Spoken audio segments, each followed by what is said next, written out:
I've worked for many years in the Middle East, in Iraq, in Syria, and in Turkey. The funding, the international funding for projects such as this one is really quite necessary because local communities just don't have the ability to cover all of these projects themselves. There's a great deal of heritage to be preserved, also because of the decades of continuous warfare and conflict. So there is so much to do here. And without assistance from the international community, we're going to lose a great deal of cultural heritage, which is not only important for Kurdistan or for Iraq as a whole, but for the world at large. So it's of the utmost importance that we have support for projects such as this one from the international community.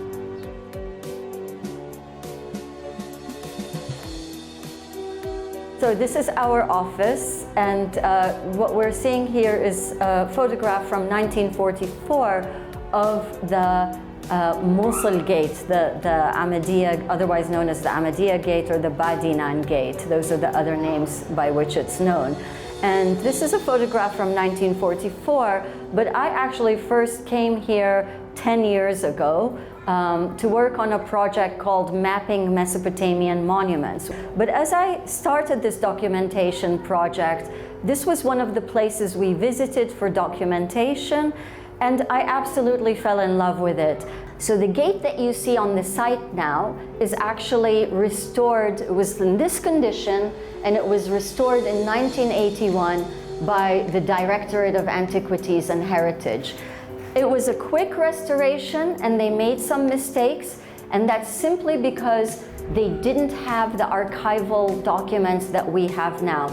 Because they didn't have the guides, some of the pieces ended up in the wrong location. So these now need to be taken down and replaced in the correct place for the gate. So this is what we're doing. We're going to begin to take down the upper part of the gate. This part, we'll take down these pieces and we will lay them down on the ground, and we will work like with a jigsaw puzzle, and we will put the pieces back where they belong.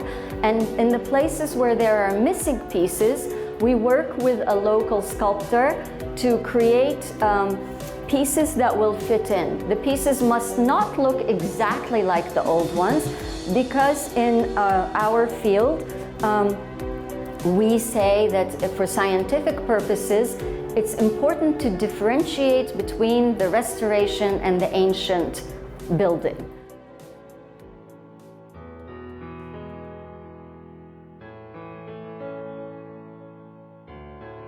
We're in a combination of trying to remove the graffiti and conserve the stone.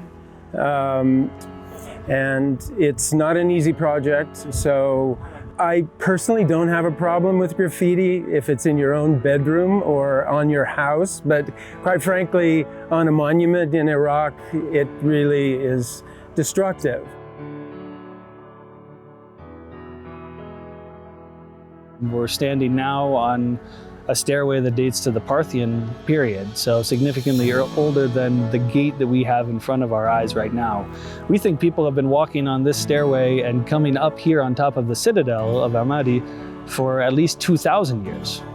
And you know, they came up this very same set of stairs that's used every day by people here in Ahmadi to go from their house to access their gardens and their orchards here down below.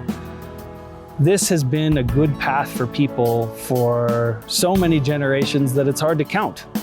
Part of our project, as we work to fix the gate, we want to make sure these stairs are something that continue to serve the public.